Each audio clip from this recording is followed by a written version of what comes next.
Hello दोस्तों, एक बार फिर से आप लोगों का स्वागत है स्टडी मित्र में। क्लास 7 की ज्योग्राफी पढ़ रहे हैं। उस क्रम में आज पढ़ेंगे हम लोग अगला चैप्टर बिन पानी सब सुन। यह 5वां चैप्टर है भूगोल का।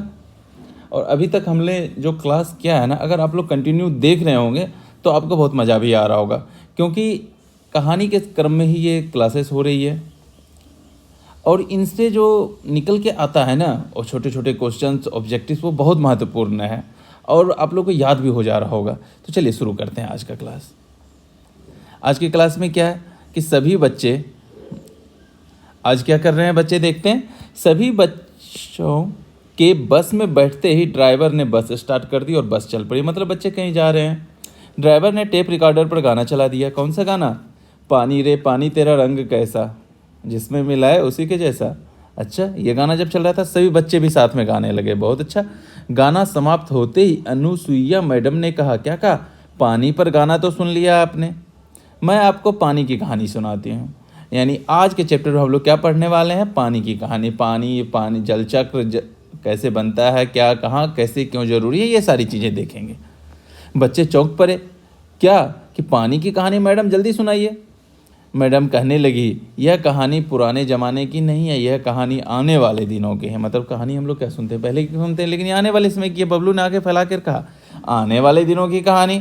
मैडम बोली, हाँ, आने वाले दिनों की कहानी। मैडम ने पूछा, आपने पेट्रोल पंप पे देखा है ना, जहाँ से गाड़ियों में डीजल और पेट्रोल भरे जाते हैं? सबने कहा, हाँ, आप लोगों ने भी देखा होगा।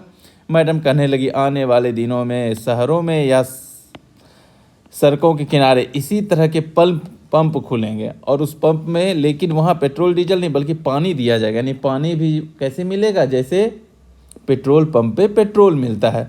अच्छा, आप लोग बताइए कि पानी कैसे मिलता है? सभी आप लोग सबके घर में पानी है, जो पाइप से टंकी से आपकी टंकी तक आता है, टंकी से नल द्वारा आप लोग लेते हैं। किसी घर में हैंडपंप होगा, किसी के घर में क्या होगा, कुआं होगा।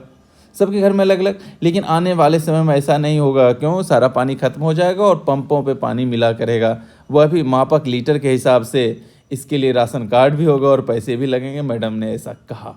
अब बच्चों को आश्चर्य हुआ, आप लोग को भी आश्चर्य हो रहा होगा। अच्छा, एक बात बताइए, आज से 20 साल पहले अगर जाइए आप, तो क्या वहाँ पानी ऐसे मिलता था? जब 20 साल पहले लोगों को ऐसे लगता कि पानी कहीं बेचने की चीज़ है, पानी हम खरीद के पियेंगे, ऐसा लोग सोचते थे 25-30 साल पहले।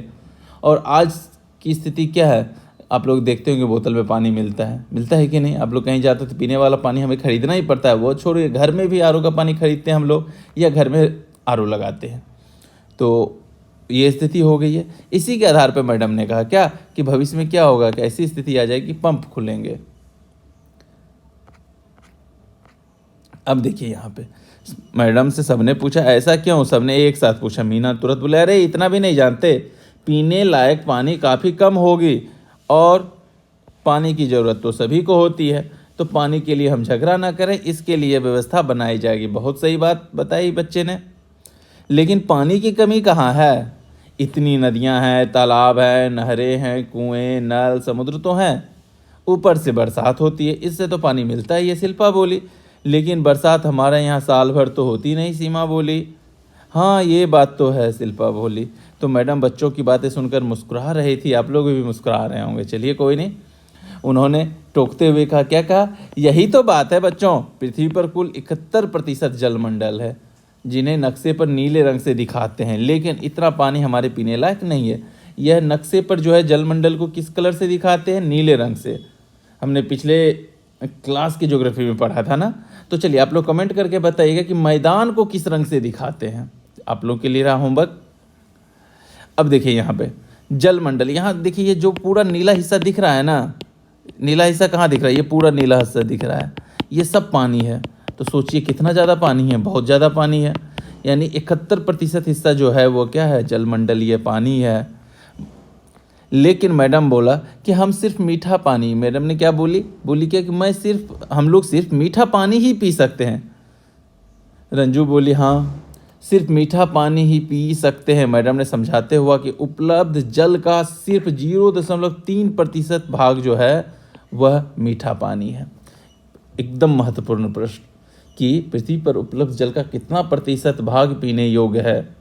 तो कितना? 0.3% मात्र। सोचिए कितना कम।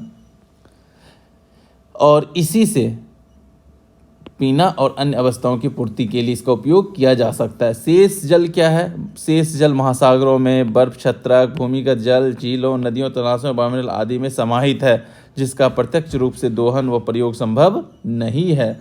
उन्होंने आसपास की किताबें निकाल कर बच्चों को दिखाई। यहाँ देखिए एक तालिका दिया हुआ है, इस तालिका में दिया है कि कौन सा बर्फ कितना है, महासागर में कितना है, सबसे ज़्यादा 97.5, बर्फ छत्रक के रूप में 2% है, भूमिगत जल 0.68% है, झीलों का ये पता नहीं चल रहा है, स्थलीय समुद्र एवं नमकीन झीलें 0.009%, वायुमंडल में कितना है 0.0018%, और नदियों में 0.0001%, इतना कम।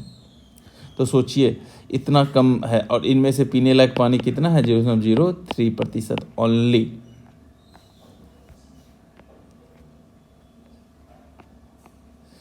जो 0.03% नहीं, यह है 0.3%। इस चलती हुई बस में हम सब के पीने के लिए सिर्फ इन्हीं 2 थर्मसों में तो पानी है। अब बच्चे जो चल रहे थे तो उनके पास भी पीने का पानी था, क्या था थर्मस में, तो बोले कि हमारे पीने के लिए बस ये थर्मस में ही तो पानी है। जुबैदा थर्मस सामने करती हुई बोली। मैडम बोली, हाँ, इस थर्मस में शुद्ध व मीठा पानी है, उसी से प्यास बुझ सकती है। बाहर देखो, उस पुल के नीचे पानी बह रहा है, क्या आप इसे पीना चाहोगे? मैडम ने पूछा।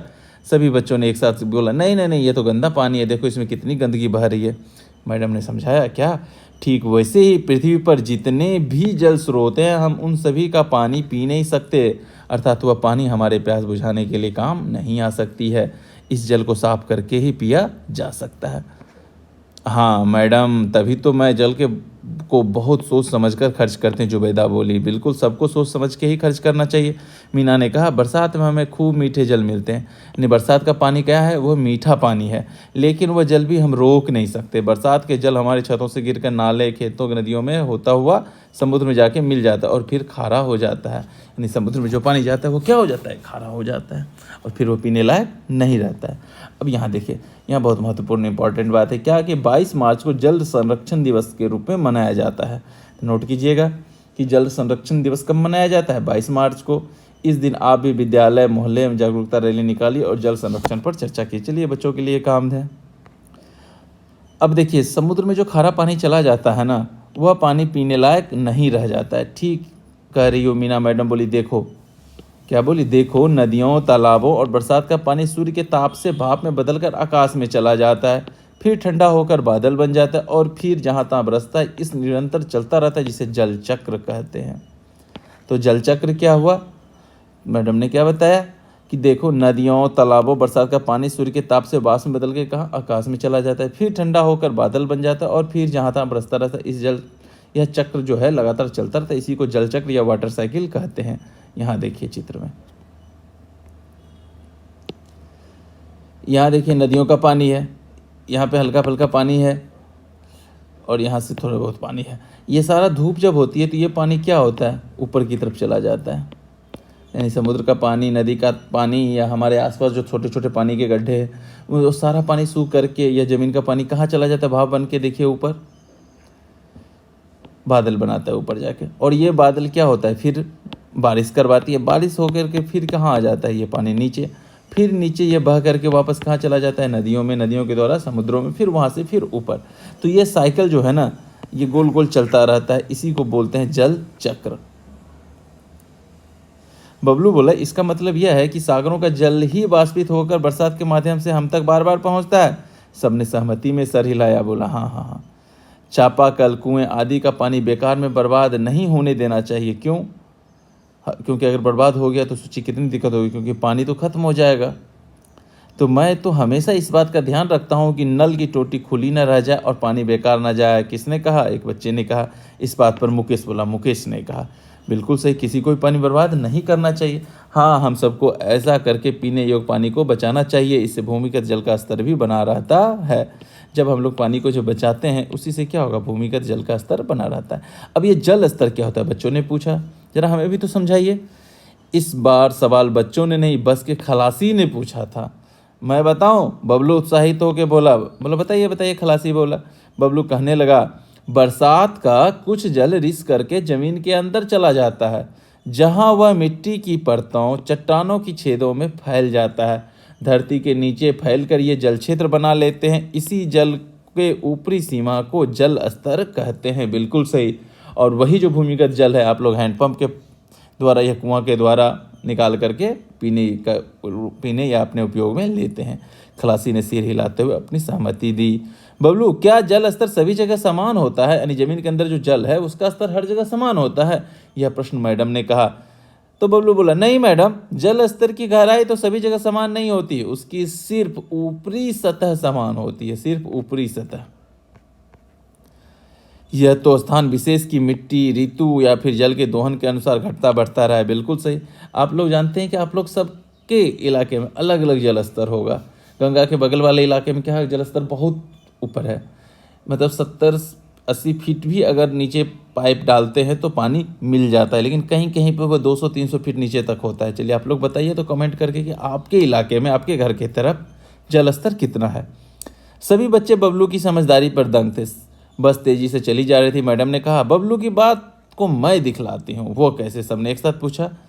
तो उन्होंने जुबैदा से थर्मस मांगकर एक खाली बोतल में पानी भरा, फिर अपने पर्स से 3-4 स्ट्रॉ निकाली और बांटते हुए बच्चों से बोली, स्ट्रॉ को बोतल में डालकर पानी पीजिए। सबने स्ट्रॉ डाली और पानी पिया। धीरे धीरे बोतल में पानी घटता गया। मैडम कहने लगी, देखिए, बोतल में पहले पानी भरा हुआ था, जैसे जैसे हमने जल पिया और उपयोग किया, जल का स्तर क्या हुआ, घटता गया। ठीक इसी तरह से जब हम लोग चापाकल या बोरिंग से, नलकूप, कुओं से धरती के जल को निकालते हैं तो धरती का जल स्तर घटता जाता है। और अगर हम इसी तरह से धरती के जल को निकालते हैं तो एक दिन यह जल स्तर एकदम खत्म हो जाएगा। तो मैडम ने क्या किया? देखिए, मैडम ने क्या किया कि थर्मस ले लिया और थर्मस में क्या किया, अलग अलग स्ट्रॉ डाल दिया, 1, 2, 3। सब बच्चों को बोला कि स्ट्रॉ को लगा करके पानी पियो। जब पीने लगा तो पानी मान के चलिए पहले यहाँ पे था, फिर यह घटने लगा, घटते घटते घटते घटते एकदम नीचे ही पानी बचा। तो इसी तरह से हम लोग हैंडपंप लगा के क्या करते हैं, कुआं के द्वारा, चापाकल के द्वारा, बोरिंग के द्वारा क्या करते हैं, इसी जल को तो निकाल लेते हैं। निकालते हैं तो क्या होगा, जैसे थर्मस में पानी घट गया वैसे ही वहाँ भी पानी घट जाएगा और एक दिन क्या हो जाएगा, समाप्त हो जाएगा।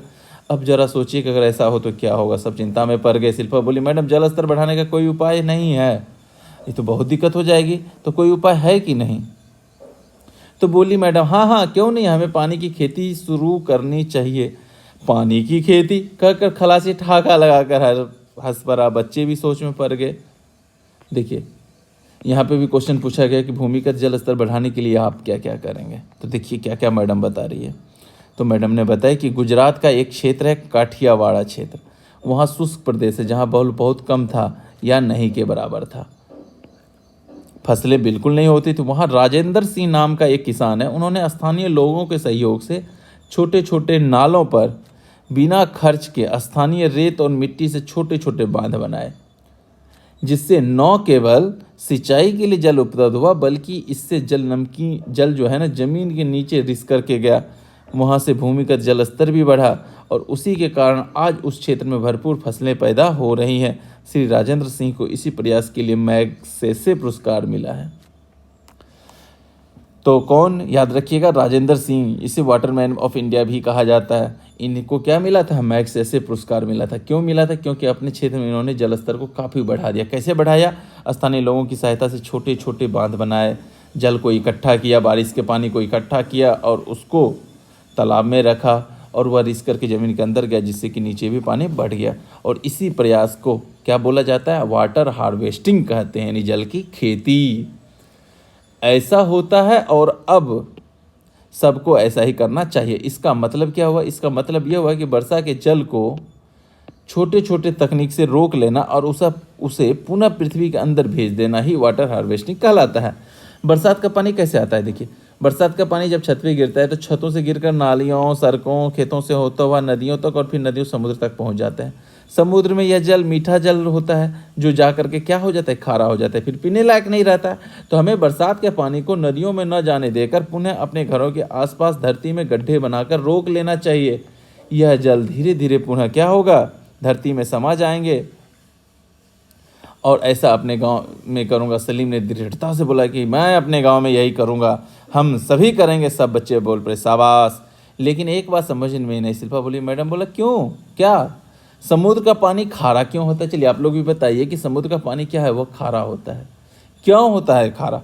मैडम कहने लगी, बरसात का पानी जब तालाबों खेतों से होता हुआ नदियों में बहता है तो अपने साथ मिट्टी, बालू, पत्थर और खनिज व लवणों को बहा लेता है।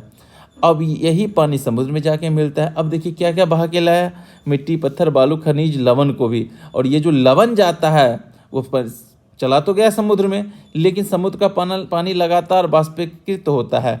तो जल क्या है, जल तो भाप बन के उड़ जाता है, लेकिन लवण जो है यानी उसमें जो नमक की मात्रा है वो वहीं जमी की जमी रह जाती है, जिसके कारण समुद्र का पानी लगातार ज़्यादा से ज़्यादा लवणीय होता जाता है, यानी नमक की मात्रा बढ़ती ही जाती है। आज समुद्र के जल में औसतन 1 किलोग्राम पानी में 35 ग्राम नमक घुली हुई है। कितना ग्राम? 35 ग्राम। और यह मात्रा बढ़ती रहेगी। क्यों? क्योंकि हमेशा क्या होता है, नदी द्वारा पानी आता है, समुद्र में मिला दिया जाता है, तो लवण तो आ जाता है, लेकिन जब भाप बन के उड़ता है तो लवण वहीं रह जाता है और पानी भाप बन के ऊपर उड़ जाती है। इसलिए समुद्र का पानी नमकीन और खारा होता है। समझ गए नमकीन क्यों होता है, खारा क्यों होता है? समुद्र का पानी खारा होता है, जब उसमें नदी का पानी मिलता है तो नदी का पानी भी स्वतः खारा हो जाता है। अब बच्चे समझ रहे थे कि समुद्र के जल का स्वाद नमकीन क्यों होता है। मुकेश बोला, मैडम बरसात का जल जब मुंह में लेता हूँ तो उसमें कोई स्वाद नहीं होता है। मैडम बोली, हाँ यही तो शुद्ध जल है। सबसे शुद्ध जल कौन है? बरसात का पानी, इसीलिए तो उसमें कोई स्वाद नहीं होता है। सभी बच्चे आपस में बातें करने लगे, सचमुच जल बर्बाद नहीं करना चाहिए, क्या हम सब ऐसा करेंगे? घर लौटकर अखबार में छपे विज्ञापन को पढ़कर मीना पापा के पास गई और बोली, पापा झील क्या होता है? पापा मुस्कुराए और बबलू को आवाज़ दी। बबलू हाजिर हो गया। पापा ने दोनों बच्चों को बैठाया और टेलीविज़न के साथ जुड़े डीवीडी में एक सीडी डालकर रिमोट दबा दी। टीवी पर दृश्य उभरने लगा। दोनों बच्चे ध्यान से देखने लगे। बहुत दूर तक पानी शांत होकर फैला हुआ था। इसके इक्के दुक्के नावें चल रही थी। सामने वाली छोर पर एक सड़क नजर आ रही थी। झील के पहले छोर पर कुछ गुमटी नुमा दुकानें थी, कुछ लोग खड़े थे। पापा ने कहा कि देखो, यह दूर तक फैला शांत जल से भरा एक विशाल गहरा क्षेत्र होता है, यही झील कहलाता है। तो झील क्या होता है? झील क्या होता है? जो हमारे स्थल मंडल में होता है, दूर तक फैला शांत जल से भरा हुआ विशाल गहरा क्षेत्र, बहुत बड़ा गड्ढा, यही क्या कहलाता है? झील कहलाता है। और यह जल का एक बहुत बड़ा स्रोत है। जानते हो इस झील का क्या नाम है? पापा ने पूछा, जो कि चित्र में चल रहा था। तो मीना बोली, जी। मीना बोली, अच्छा तो बताओ। बोली, यह नैनी झील है। पापा चौंके, तुमने कैसे जाना? अभी तो अखबार में पढ़ा था। पापा हंसने लगे। बबलू पूछ बैठा, आप क्यों हंस रहे हैं? पापा हंसते हुए बोला, मीना का जवाब ठीक है, लेकिन अपने देश में कई और भी झीलें हैं। जैसे कौन कौन सा झील? वूलर झील, पिछौला झील, लूनर झील, कोलेरू झील, फतेह सागर झील, सांभर झील, डल झील, ये सारी झीलें जो है हमारे देश में हैं। और झीलों पे मैंने एक वीडियो बनाया है जो कि मानचित्र के तरीक़ा से बनाया है, यानी तो आप लोग जब उसको देखिएगा ना तो एकदम जो हमारे देश की जितनी भी झीलें आपको याद हो जाएंगी और बहुत मज़ा आने वाला है। तो उस वीडियो का लिंक मैं डाल दूंगा। वैसे मतलब ज्योग्राफी विथ मैप के नाम से एक प्लेलिस्ट बना हुआ है जिसमें आप उससे देख सकते हैं, ज़रूर देखिएगा, बहुत मज़ा आएगा। और ये सारी झीलें आपको दिख जाएगी, कहाँ पे है, इनकी क्या खासियत है और इससे क्या क्या प्रश्न पूछे जाते हैं और अब तक क्या पूछा गया है। तो चलिए उस वीडियो को ज़रूर देखिएगा। बच्चों ने पूछा, क्या बिहार में भी कोई झील है? पापा बोले, हाँ हाँ बिहार में भी झील है। कौन सी झील है? कांवर झील। कहाँ है? बेगूसराय में। और बरेला झील कहाँ?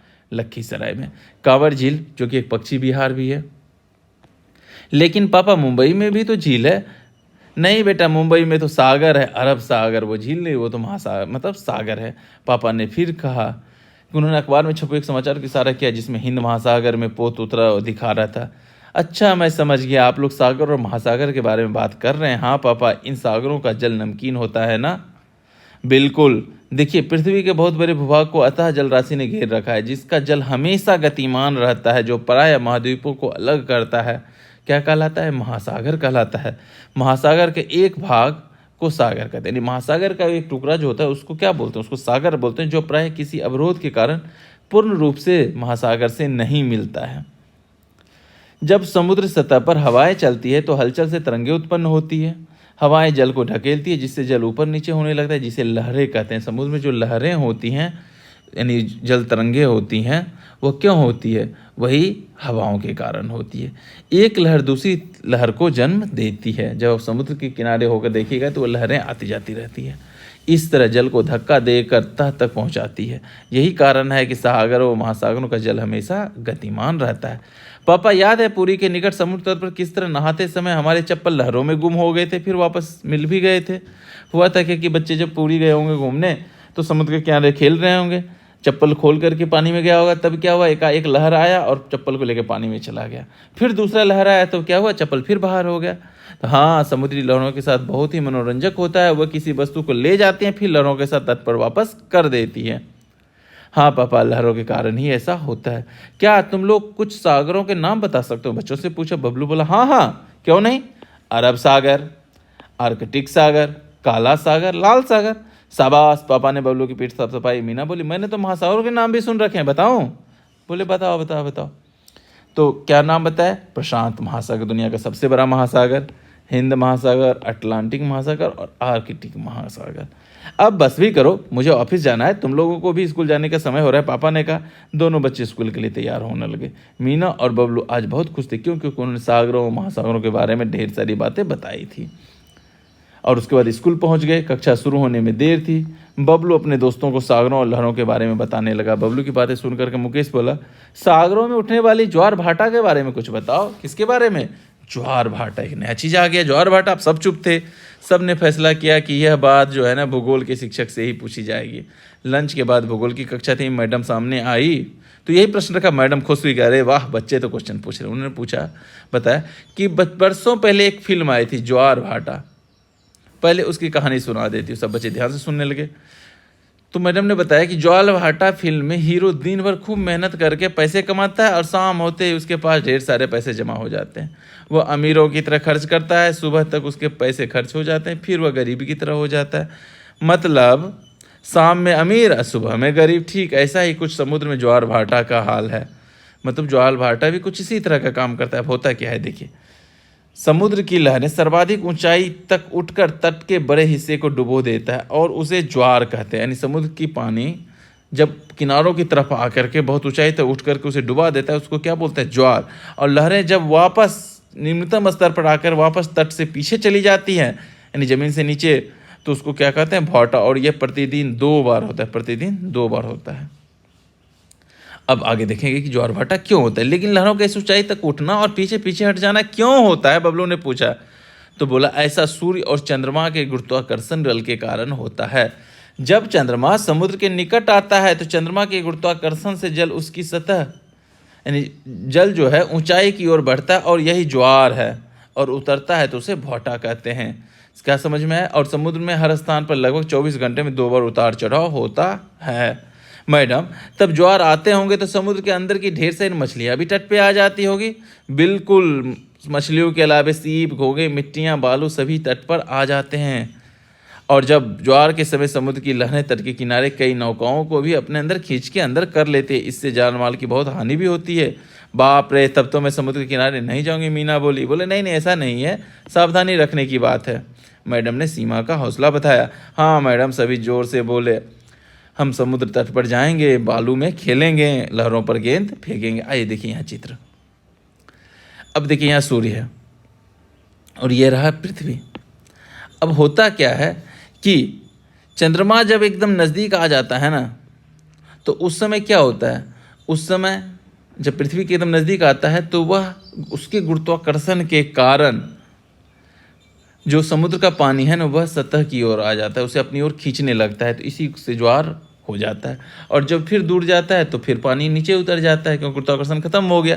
तो फिर उसको क्या बोलते हैं? भाटा कहते हैं। यहाँ देखिए इस चित्र में, इस चित्र को देख करके यहाँ समझ सकते हैं कि जब यहाँ पे चंद्रमा है, चाहे यहाँ पे चंद्रमा है, तो ये क्या हुआ, यहाँ ये हिस्सा पे ज़्यादा बल लगा गुरुत्वाकर्षण का। जब इधर चंद्रमा था तो इधर ज़्यादा बल लगा। इससे क्या हुआ कि वहाँ पे ज्वार आता है। और जब वो दूर जाता है तो फिर क्या होता है? भाटा।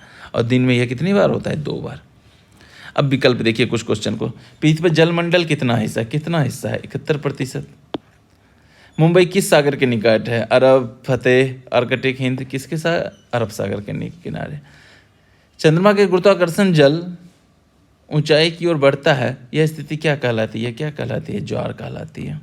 इनमें से कौन सी झील है? काला, फतेह, लाल सागर, अफसर। कौन सा? फतेह सागर क्या है? झील है। नदी का जल समुद्र में गिर करके क्या हो जाता है? खारा हो जाता है। ज्वार भाटा डैश में होता है, किस में होता है?